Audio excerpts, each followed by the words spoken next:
Good evening, everyone. My name is Lynn Mooney. I'm co-owner of Women and Children First Bookstore in Chicago. And we begin our virtual events the same way we begin our events in the store, and that is with a land acknowledgement. Please join me in acknowledging that the land on which the bookstore stands is the occupied and unceded territory of the Peoria and Potawatomi people. There are more than 75,000 Indigenous people living in Illinois today, and we strive to recognize and honor Native history, literature, and community, both historical and contemporary. We encourage you to learn more about land acknowledgements and about the rightful owners of the land when you are viewing tonight's event. I also have a couple housekeeping announcements. Our bookstore is fully open these days. If you are in Chicago, I hope you'll pay us a visit. If you're not in Chicago, no excuses. womenandchildrenfirst.com. We do shipping. We would love to be your bookstore. A couple technical instructions for the evening. If you have questions for either Christine or Sarah, please make use of the Ask a Question button at the bottom of the screen. We love all the enthusiasm on chat, but it makes it hard to find the questions. So please use the Ask a Question button. Also, there is a Buy the Book button. If for any reason you haven't already bought XO, don't log off the event without doing that. You'll be glad. Okay, no further ado. Let me introduce Christine and Sarah, and then I'm going to turn it over to them. Christine Sneed is the author of 4 books, most recently Paris, He Said, and The Virginity of Famous Men. She has 2 new books coming out in October, the hilarious Please Be Advised, a novel in memos, and a short fiction anthology that she edited called Love in the Time of Time's Up. Her work has appeared in publications such as The Best American Short Stories, the O. Henry Prize Stories, Plowshares, and the New York Times. She's been awarded many prizes and honors, and she teaches graduate creative writing at Northwestern University and Regis University, and lives in Pasadena, California. Sara Rauch is the author of the story collection What Shines From It, and the new book XO that we're here to celebrate this evening. Her writing can be found at Paper Darts, Split Lip, So to Speak, Lambda Literary, and The Rumpus, among others.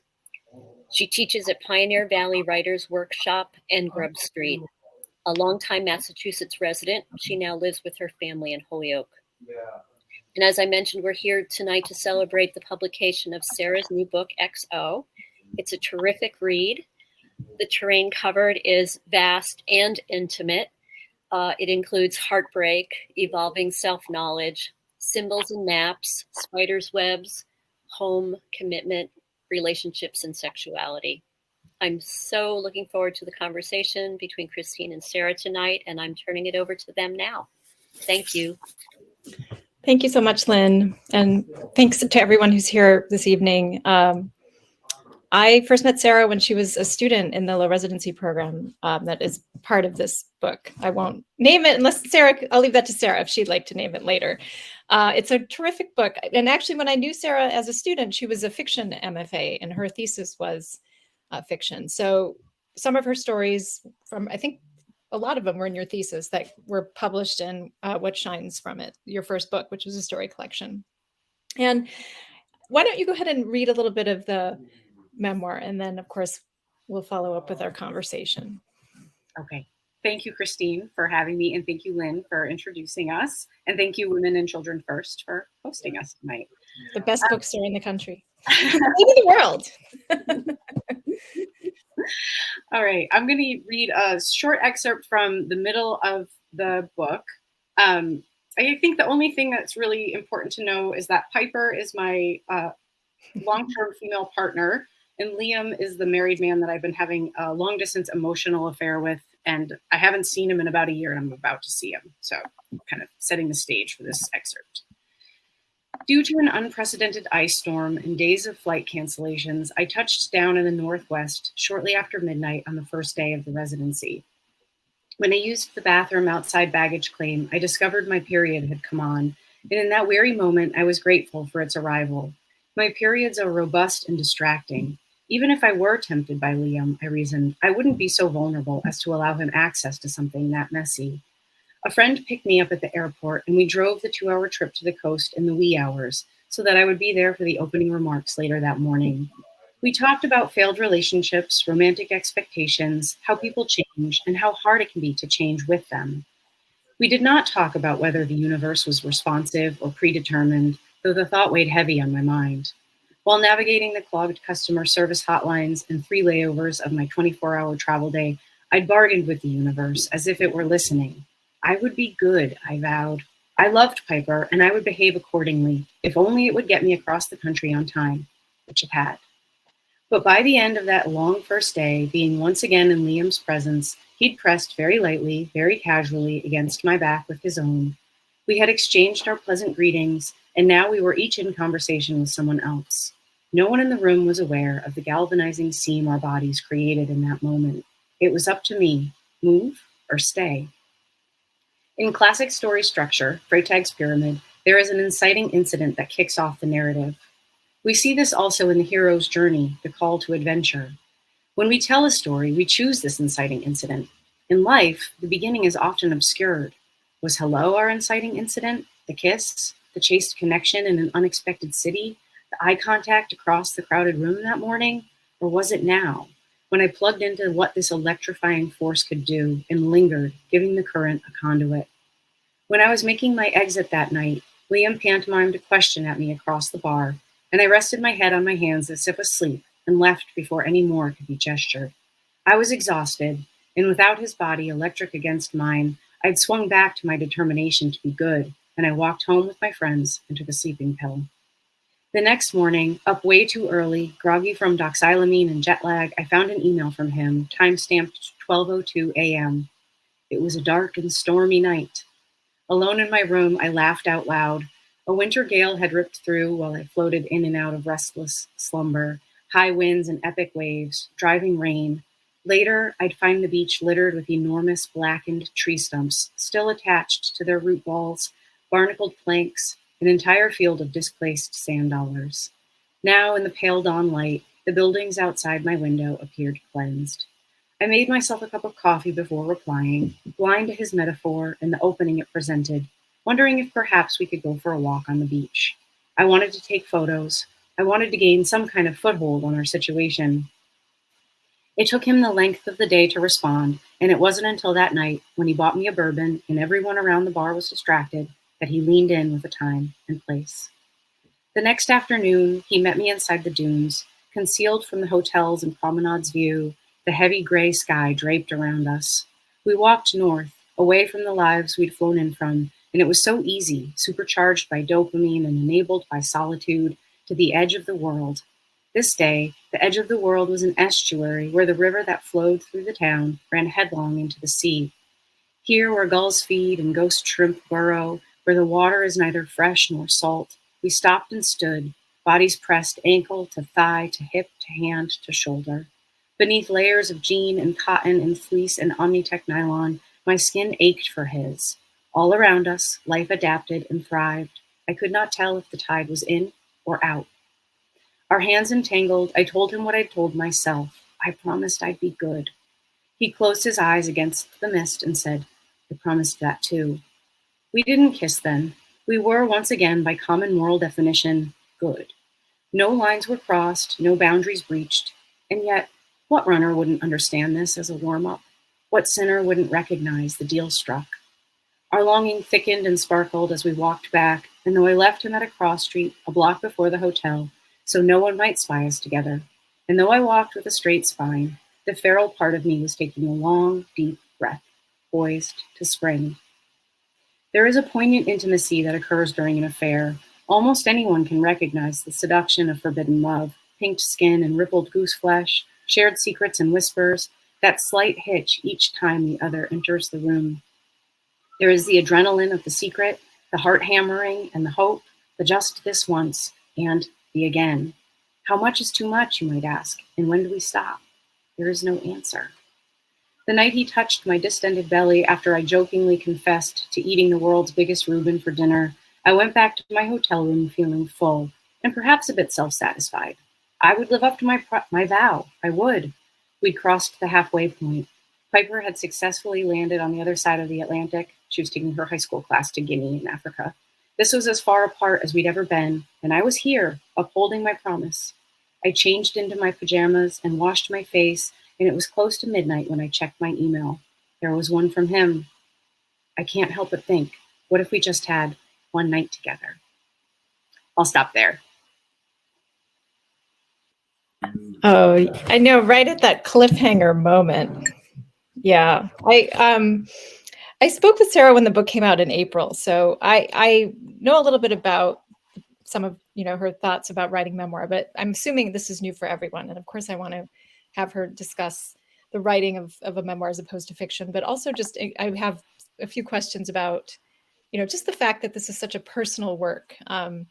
You managed to be both confessional and discreet. That is to say, you disclose details about the affair that's at the center of the book, but you also keep many others out of view. Aside from your desire, I assume you wanted to protect the identities of the other two principals in the story. How did you decide what to include and what to leave out? I think one of the pleasures of reading a memoir is sort of that, we get to enter another person's life in a way that fiction allows us to, but we know these events are likely real. I mean, they're supposed to be, so. Yeah, that's a great question, Christine. And I gave it a lot of thought as I was writing. Part of it was just necessity for the story, right? I needed to include enough detail to make the story feel real, to allow people kind of into it and feel kind of what I was feeling throughout the course of the narrative arc. And part of it was what was exciting, what's like fun and interesting to include. And the things that ended up being left out, those things were personal, super, super personal things. It was important to me to protect the identities of the two principal characters. It's one thing when you're writing memoir, like I'm revealing a lot about myself, but I have to be careful about the other people because they're not necessarily agreeing to appear in my book. So I had to kind of make some choices about what I could leave out without artistically compromising the story. And some of that was just, I guess, intuition. I just kind of like felt along what felt right, what felt good and interesting, what could I leave out, what could I keep private. There's stuff that's not in here because I wanted to keep it private. It was important to me to keep it private. So that was a consideration too. And then when I worked with Michael, the editor of Autofocus, who published the book, we talked a little more about like some of the things that I had put in, kind of not knowing I was ever going to publish the book, that he was like, this might be too much. Like, let's pull some of this out. So it was kind of nice to have someone on my side who was like thinking about that for me or with me. Let me put my mic back on. How is writing memoir different for you from fiction? I mean, I know a couple of people who are here tonight are also writers, and would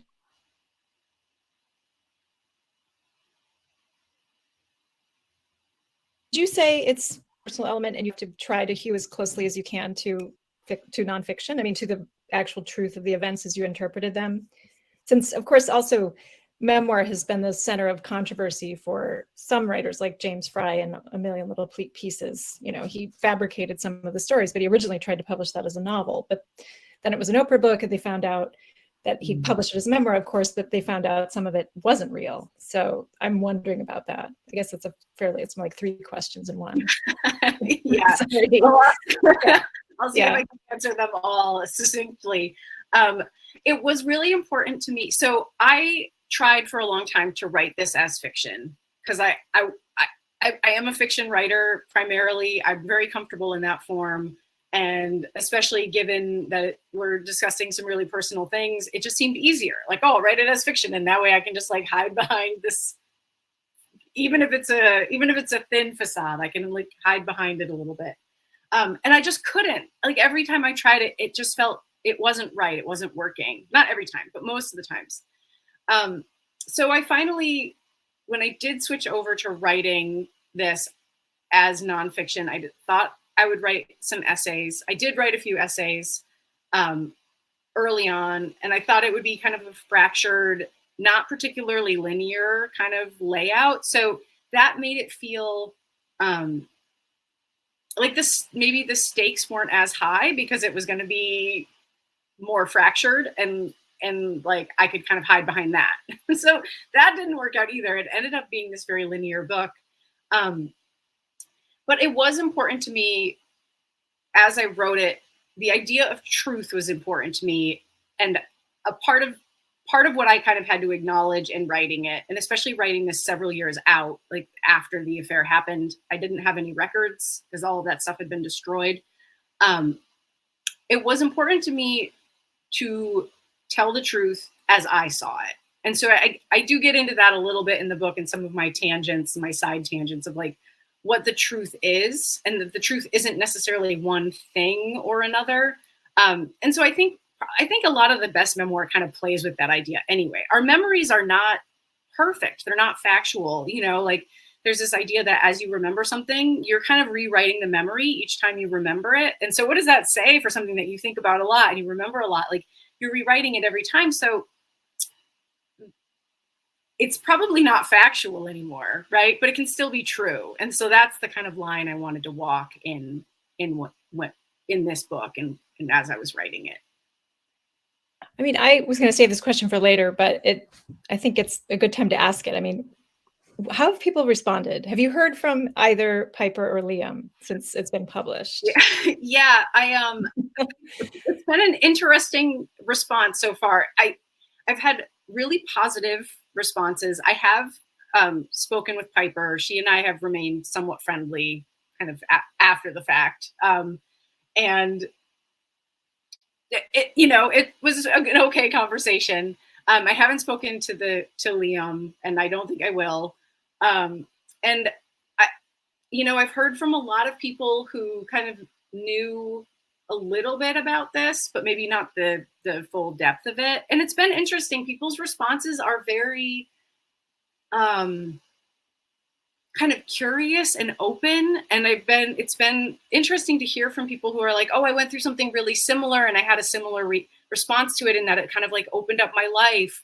Or I think because the book is fairly confessional, I have been now the recipient of other people's confessions about things like along these lines about affairs and love in general. So it's been a curious few months after release and hearing from people. And it's been really, I'm trying to think what the right word is, maybe comforting to hear from people and hear that it's resonating, and that, I always knew I wasn't alone in going through something along these lines, but it's different to actually just hear it from readers.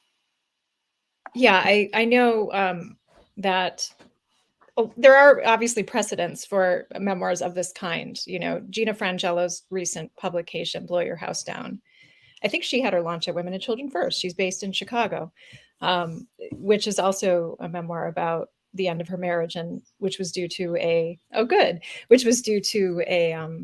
extramarital affair, and she ended up marrying this other man. Mm-hmm. And the interesting detail, she and her husband Rob have the same birthday, so I always found that really charming. Not so great for her. It was a lot for her to go through in her family too at the time, but I'm not discounting that. Anyway, I'm also, just to talk a little bit about the writing itself, you wrote, I called this a braiding narrative when we talked about it before, a braided narrative. And I think you said, yes, I do think of it that way, because you're bringing in, you mentioned too, that Bluets by Maggie Nelson was a key influence. And that's such an interesting book. Some of you guys have probably read it. But if not, it's basically prose poems, and it's a memoir, but it's also very, very lyrical. And she also meditates on the color blue, and writes somewhat graphically about her sex life and also desire and her problems, with substance use disorder. So, you talk about a lot, very diverse topics: spider webs, bears, hibernation, and torpor. I didn't realize that bears don't actually technically hibernate; they fall into a state of torpor. And Simone Weil, and how did this book come together? Like you said, you started writing the story as fiction, but then it became a memoir. But were you also thinking of it? And it's not academic, but there is definitely a very well-educated mind behind it. Yeah, I definitely was really influenced by Maggie Nelson's Bluets. I read it right after, kind of, I guess, in the third part of this book, after my relationship blew up, my affair ended, I ended up on my own for a while. I read Bluets then, and I was kind of blown away by what I think Maggie Nelson is just brilliant. She's this incredible mind. And here was this book about heartbreak, and it was so smart. So it was like, in some way, I've always been, and I kind of get into this in the book too, romance has played like an outsized role in my life. I have all these mythologies around it. I have the way I was kind of taught about it through my family, and the way you kind of hear about it through popular culture. And I just felt like it wasn't necessarily the kind of stuff that would be high literature, but Bluets made me feel like that kind of crumbly heartbreak state could be high literature. And so I was like, I want to do that. I didn't say this actually to myself out loud, but now kind of looking back on it, I can kind of like see what was happening in my brain. There are some other nonfiction books that I could probably reference that influenced me, but essentially what it boiled down to was I wanted to tell this story. And once I kind of figured out that it was going to be a linear arc, and I was going to tell it straight through, I was up against, okay, so I wanted to write this story about this affair. And then I was like, okay, but the affair is only interesting if we see what happened before and what happened after. I mean, it's not only interesting because of that, but I was like, it needs to be kind of placed in context, right? Like, so I was like, okay, so I have kind of like pre-affair, setting the scene. What did that look like? Affair, and then kind of heartbreak afterwards. And then once I got that kind of laid out, I was like, okay, this is all good and important, but like, what else? What else is there? Where's like the world? And then once I started thinking about that and kind of bringing in kind of all these, it was all, not free association, but like I could start to look around and notice that there were things that kept reappearing. Bears were a thing. Like they just, if I looked at my past, I could be like, well, there's a bear, and there's a bear, and there's a bear, and there's a bear. And like, that's kind of weird, but not. Like if you're a writer, you're kind of looking for those things. You're paying attention to them, right? You're noting them as they happen. So that was kind of the intention, was to take something that was like incredibly personal and maybe something that I didn't think was necessarily going to be high literature, but then turn it into something smart and intellectual, kind of like a rigorous examination of how this looked in the world and all that kind of echoes and outward manifestations.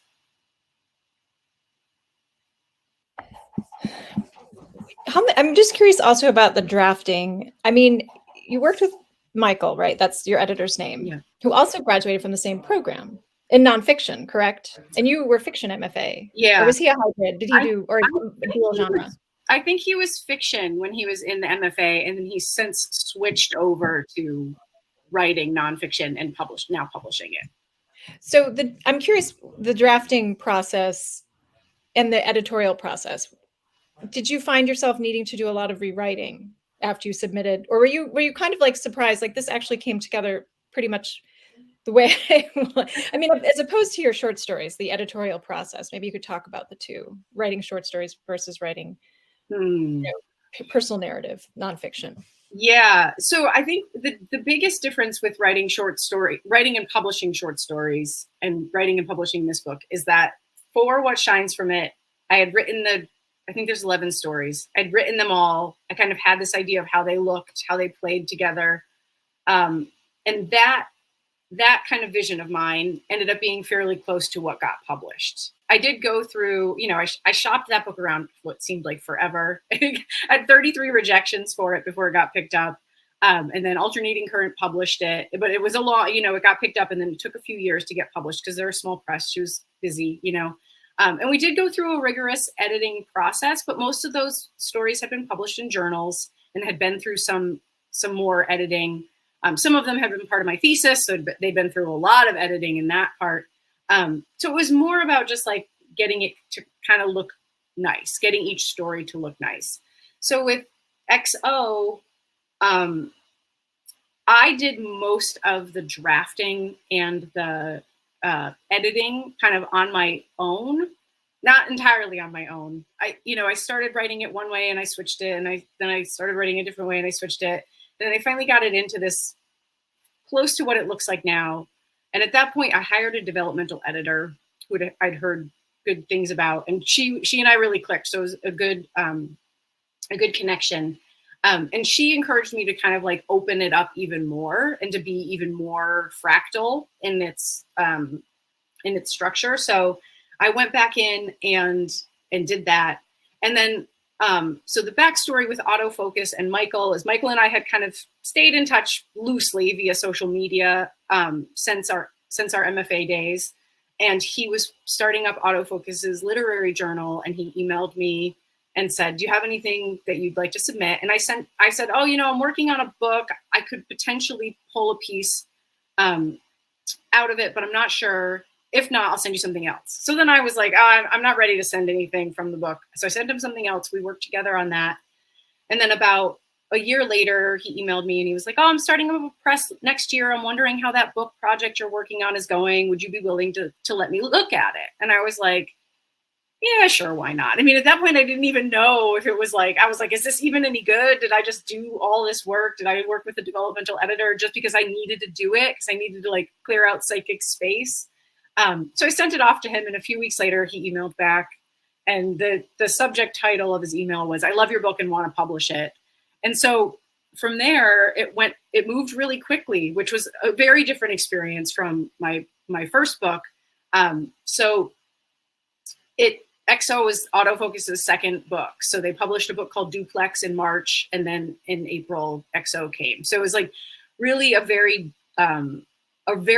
quick turnaround. Once we agreed to publish, it did go through, we did a lot of editing. We did a lot of back and forth. We cut some things, but the overall structure stayed the same throughout. It sounds like you really clicked with him and you knew him already. So that's, that can't be underestimated. What was the spark? You talked about this a little bit in a previous answer, but what was the spark that ultimately led you to write this? Because I think a lot about writing memoir and what Francine Prose wrote. I think she wrote it in a New York Times book review book. I don't know if they still do that. I haven't looked at the print edition in a while, but it was one of those author opinion pieces where she said, if you want to write nonfiction, you have to decide, especially personal narrative, you have to decide if you want to write a good book or if you want to have a good Thanksgiving dinner. So I think that sums it up, because a lot of us don't want to say too much about our personal lives if the people that we're going to be writing about are also still alive. And that's often the case. Mm-hmm. So, I think there are probably some people here who have written essays or write personal narrative. And for me, it's very daunting. I almost never do it. Yeah, it is daunting. And I think that if I had been able to write this book as fiction in a way that satisfied me, I would have done that. And that would have been great. But since I couldn't satisfy myself and I turned to this, I think, so the spark, in some ways there are two origin stories to this book, in that I started writing the first few essays that ended up being portions of this book right after the affair ended, right after my relationship ended. And I kind of felt like I was getting it out of my system. I've got this thing I want to talk about. I'm going to write these essays and I'm going to get them out of my system. And then I took a little break. I got married. I had kids. I was busy doing other things. This is always kind of in the back of my mind. And then at the beginning of the pandemic, like we were still in lockdown, my oldest cat died, which it became the opening scene of the book.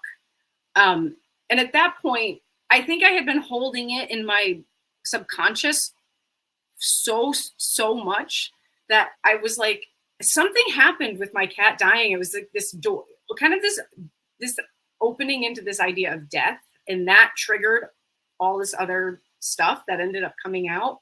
I sat down And I was like, I'm just going to do this. I'm just going to write the book and I'm going to get it out of the way. Because if I don't write this book and I don't get it out of the way, I probably will never write anything else. It felt like this big boulder, like in the way of anything else I wanted to do. So I was like, I just got to get it out. And at that point, it came out pretty quickly. And it did go through a lot of revisions after that over the course of the year and a half afterwards. But the main kind of thing, it just came out like really easily. I always tell my students, like, some stories, some things you really work for. It takes forever. It could take years, you know, and then other things are like miracles. They just show up. There's obviously more to it than that. I do think the brain is doing a lot of work when you're not thinking about stuff. But XO definitely felt a lot like one of those miracles where it showed up kind of as itself. You know, also, I'm wondering, you, aside from Bluets, what other texts inspired you? Or, I mean, even since you've written this book, what do you recommend? What are the go-to memoirs? Because I still think The Liars Club is one of the best written books. I mean, I think it sort of kicked off the memoir craze in the mid 90s, and which has continued. You know, I'm sure Lynn and Sarah, the owners of Women and Children First, could speak to how memoirs sell in their stores. But Maggie Nelson's The Argonauts also was, I think, a national bestseller. So what were some of the key texts? And also, like, I have other questions about your book too, because I want to talk a little bit more about sexuality and identity and some of what you struggled with. You know, like when you were with Piper, she's like, you're a lesbian. And you're like, well, you were thinking, I actually am still attracted to men. So I don't really want to call myself bisexual, but I'll get to that in a minute. Okay. Yeah. So for memoirs, I never really considered myself much of a memoir reader. But I did, and actually I've never read The Liars Club. I should probably go do that like tonight. But I did read Mary Carr's Lit not too long ago and really, really liked it. I would say that part of my sense that I am not like a memoir reader is partly because of, like, I'm trying to think of what the right term is. I was like, am I genre agnostic? Like, I kind of am like, I like things that are kind of in between genre. Maybe that's why Maggie Nelson appeals to me so much. Her stuff is kind of defies one type of genre. I would say my seminal nonfiction, or not, maybe seminal is not the right word, but the book that I have kind of kept with me forever and kind of inspires me in almost all of my writing is Anne Carson's The Beauty of the Husband. And the subtitle of that book is a fictional essay in 29 tangos. So like, it just blows up genre, right? So that's the type of thing that really appeals to me. Things that kind of like play with structure, play with form. I would say Rachel Cusk's Coventry, which is essays. I really liked that. Roxane Gay's Hunger. I also like things that go for the jugular. So anything that's going to go like way deep in, I'm like, I'll read it. And then not too long ago, I read Amy Fusselman's 8, which I really recommend, especially if you're into memoir that kind of like plays with genre. And then I don't know if I'm saying her name right, Jalynn Chapman's To Limb Lying In. It's just, again, it's like essays, but it's very poetic. I tend to like things that are very poetic. I was a poet before I was a fiction writer. That's right. You go into that a little bit in your memoir that you applied to poetry MFA programs in your early 20s, but then you ended up going to get your actual MFA. You got it in your late 20s. I was actually in my 30s. Oh, you're early. That's right. You had already turned 30 when you applied. I forgot that.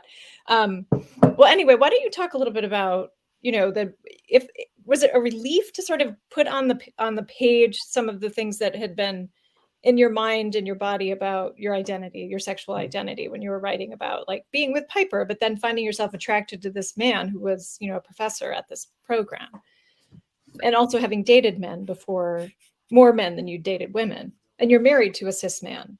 Yes. Yeah. You don't mind. I mean, maybe it's if I'm being intrusive. No. No. I don't have too much to hide.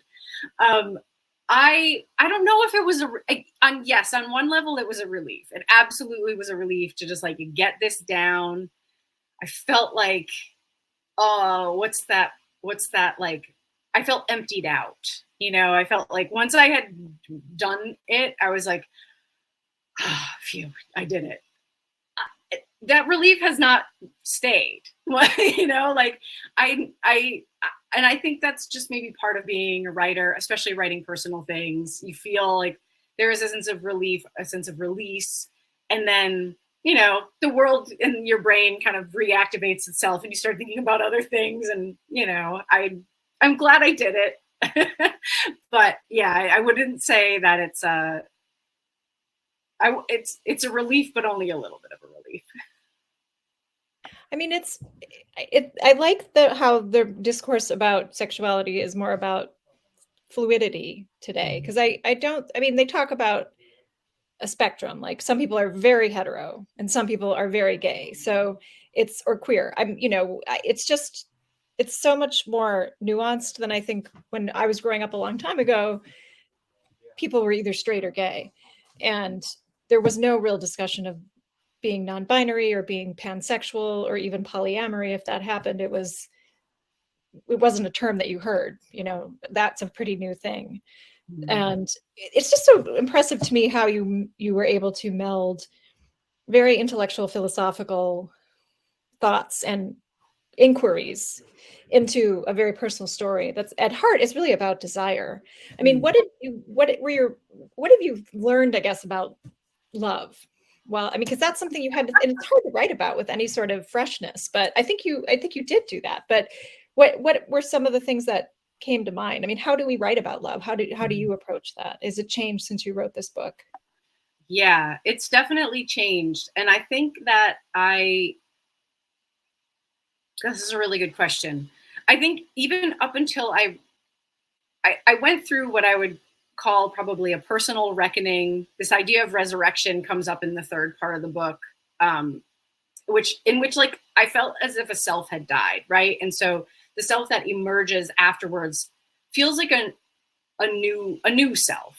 And I think on some level, I felt like I had gone through the personal reckoning, and now I was like, okay, cool. Like I did it. I did the thing. I'm just going to keep moving forward as a human. And we'll see how this goes. And then I sat down to write the book, and I was like examining kind of how I had thought about love, what I expected love to look like, what I had expected out of my partners over the course of my life. And I was just like, oh, there's a lot more in there. I thought I had dealt with all of that. I thought I'd like worked it all through, right? And so writing the book was an interesting process in kind of confronting some of those ideas that, you know, even I talk about it a little bit in the book, but this idea of kind of claiming bisexuality, I really didn't want that word applied to me. I never did. I was either straight or gay, depending on who I was with at the time. And that suited me mostly fine. It didn't, but I was like, I did it because I really didn't want bisexuality applied to me. And part of that was this idea of bisexuality. It felt very binary to me. Like it didn't feel very expansive. It didn't feel expansive enough, which it's not actually that way at all. Bisexuality can be very expansive.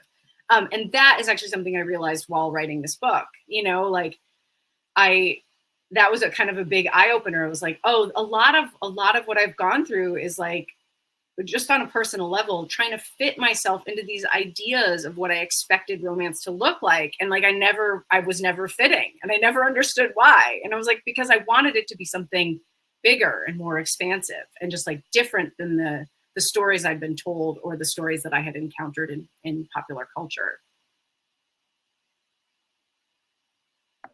I mean, I'm curious too, like since you teach writing, and what are some of the things that you found most helpful, I guess, when writing this book that you probably also have learned over the years? But as far as like narrative or point of view, or I mean, obviously with the memoir, you wrote it in first. There are occasionally third person memoirs or maybe second person too. But what did you find yourself?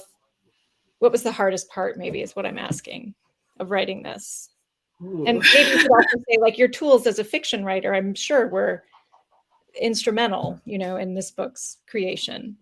Yeah.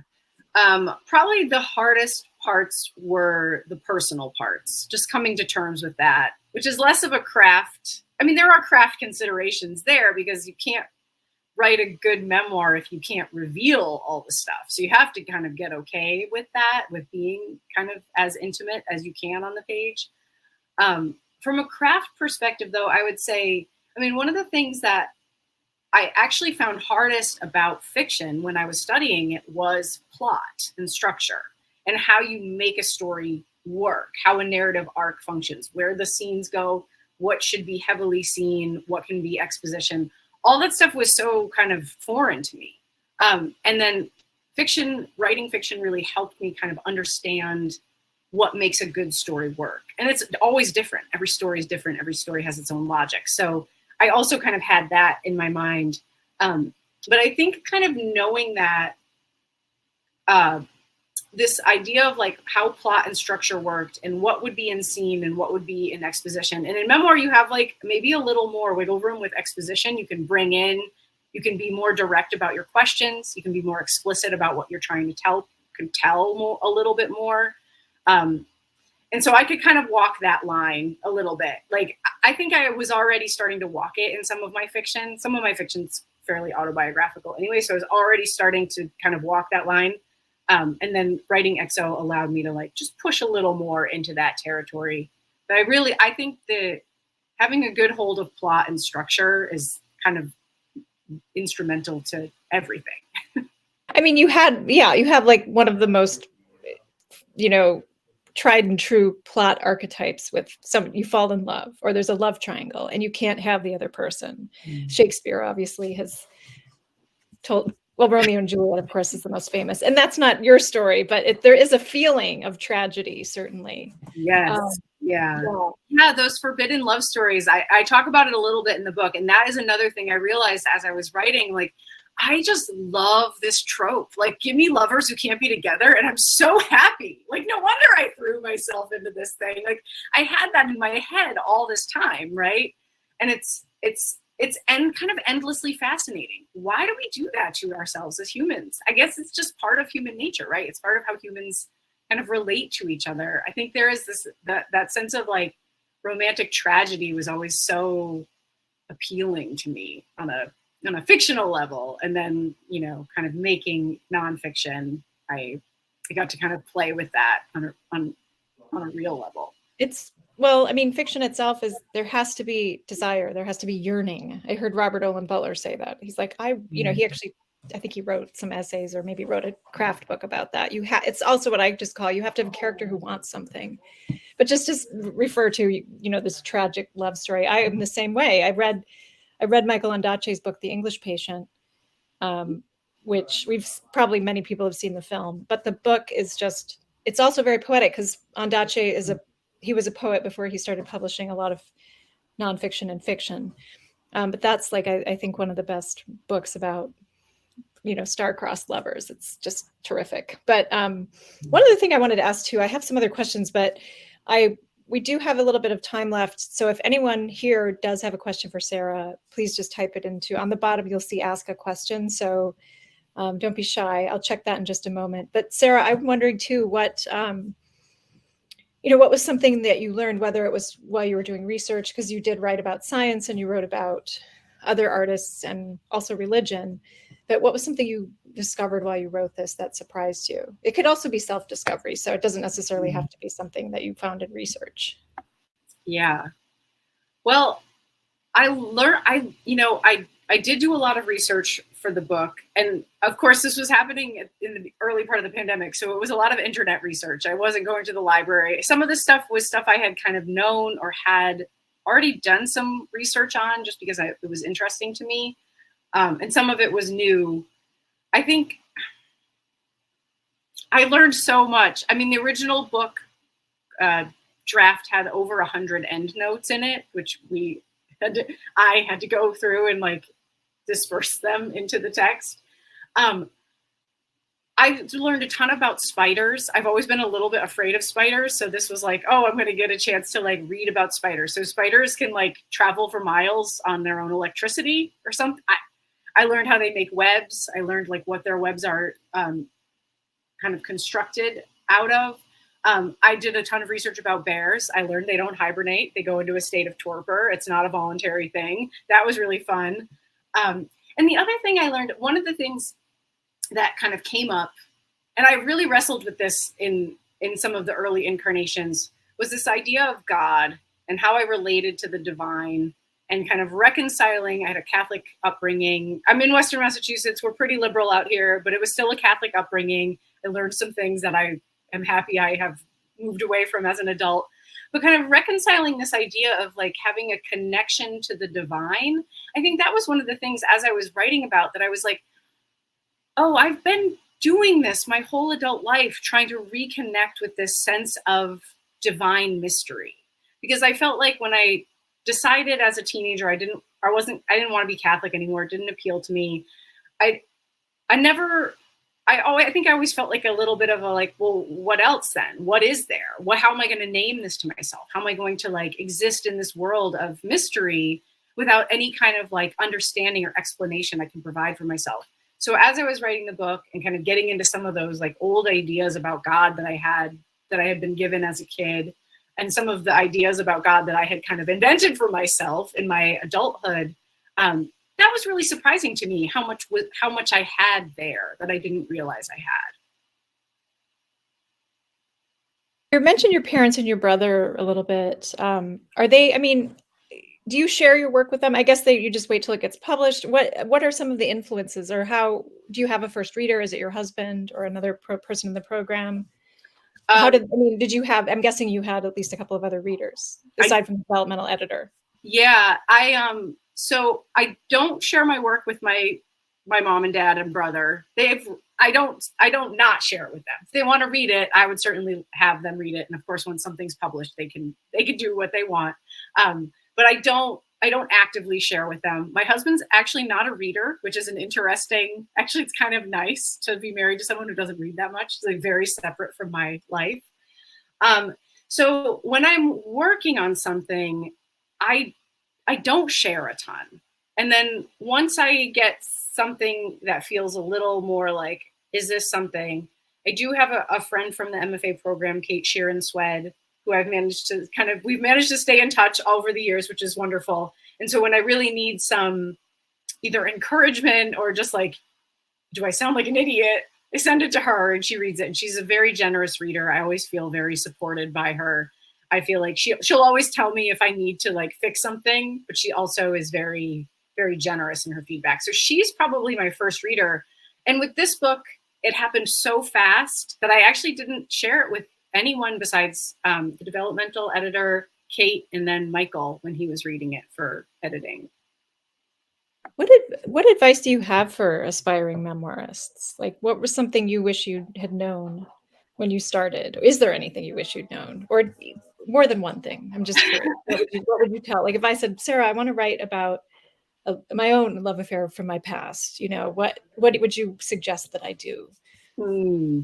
I guess I would suggest that, I don't know if I would suggest anything. I would encourage you to kind of lean in to what dazzles you about your story and kind of push that.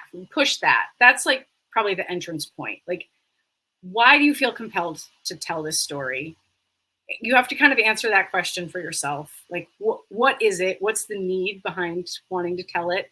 And then from there, once you can kind of like figure out what need you're trying to address for yourself, I always recommend this to all of my students, regardless of genre. Like, go for what dazzles you, go for what interests you, push towards it.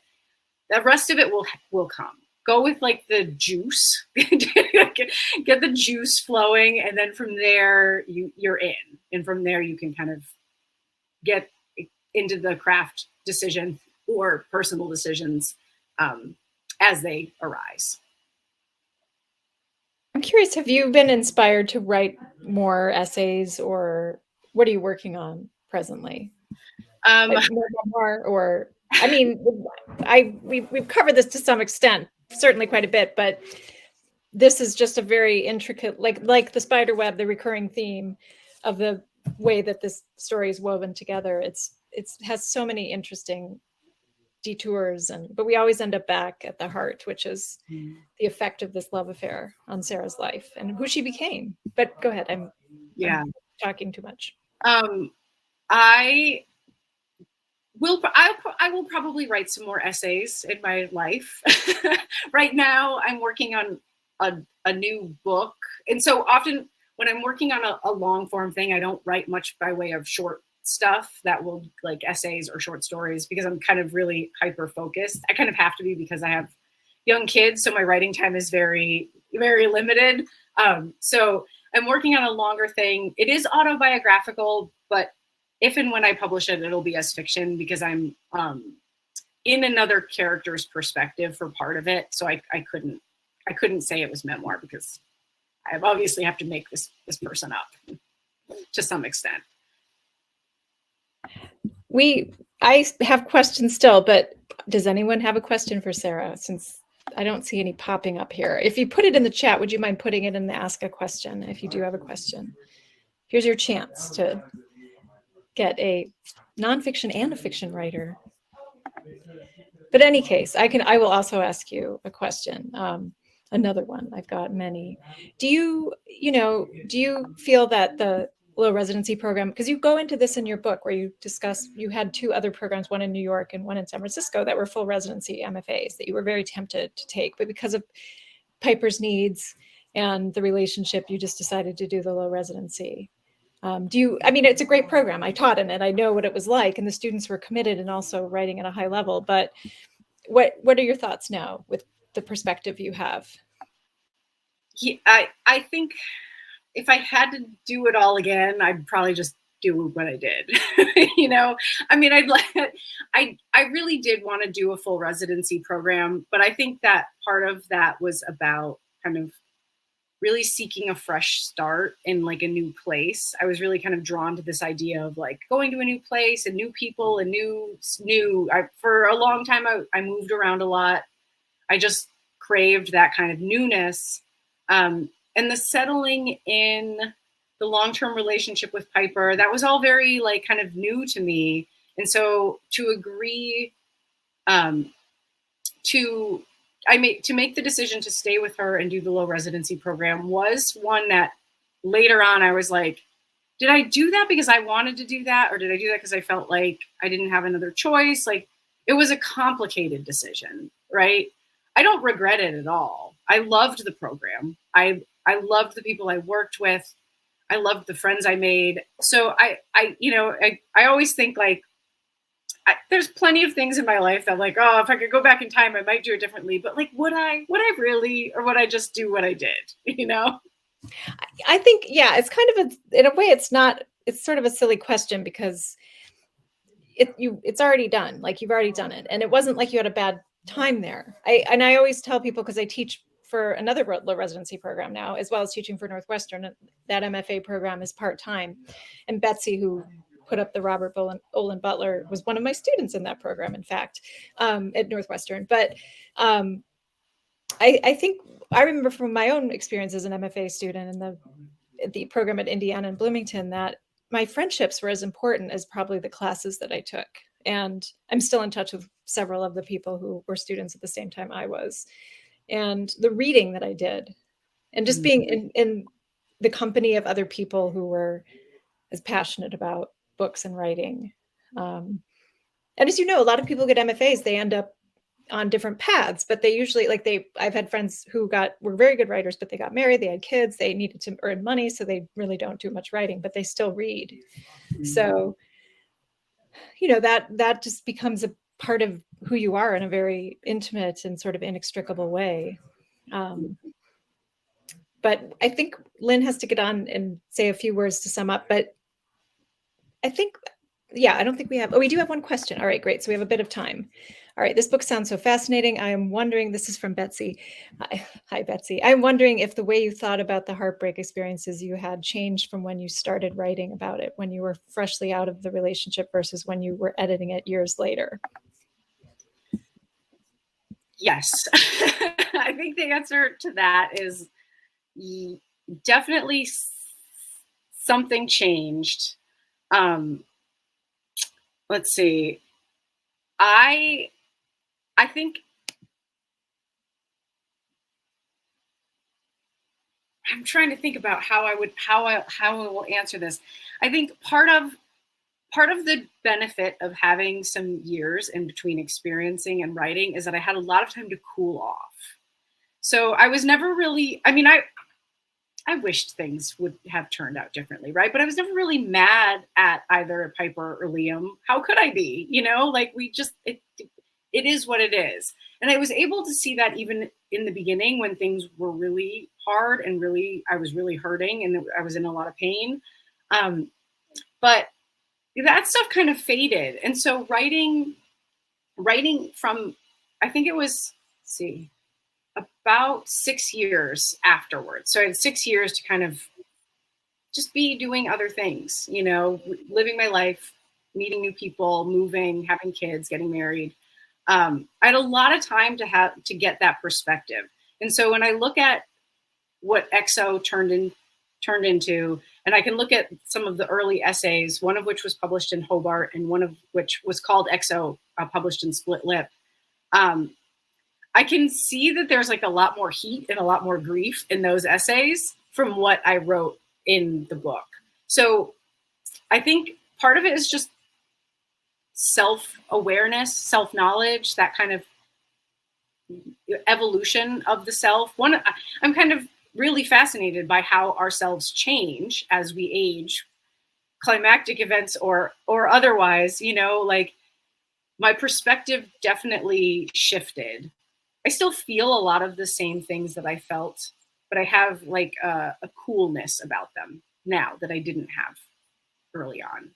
That emotional distance and that self-knowledge are, I mean, I feel like that's what a lot of writers, especially people who write character-driven work, which we both do, you're always writing toward that moment when your character has to face self-knowledge that is usually very difficult. And how do they handle that?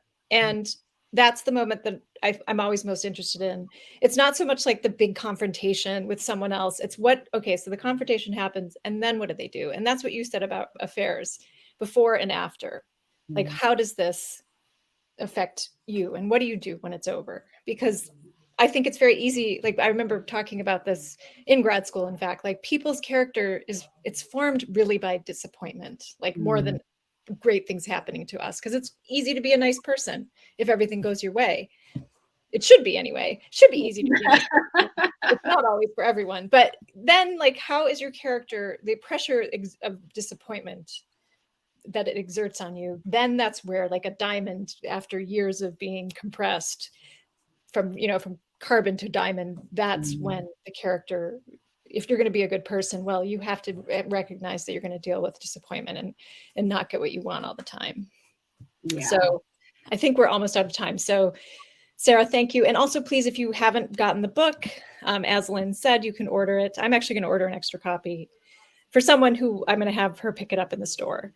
I appreciate that. 5233 North Clark Street. I know the address by heart, in Chicago, near lots of ice cream parlors, or at least a couple ice cream parlors. So you can get a book and ice great restaurants. Yeah. Yes, that too. Thank you so much, Christine and Sara. I was so looking forward to this, and this was even more than I was hoping for. So thank you both so much. And I can't wait to read both of your next books. Thanks, everyone, for being with us this evening. Bye-bye. Thank you all. I'm just saying thank you, guys. I see Janine. Thank you very much. And Sara, always great to see you. And Lynn, again, thank you. I'm so grateful for your store. Love you both. Take care. Good night. Good night.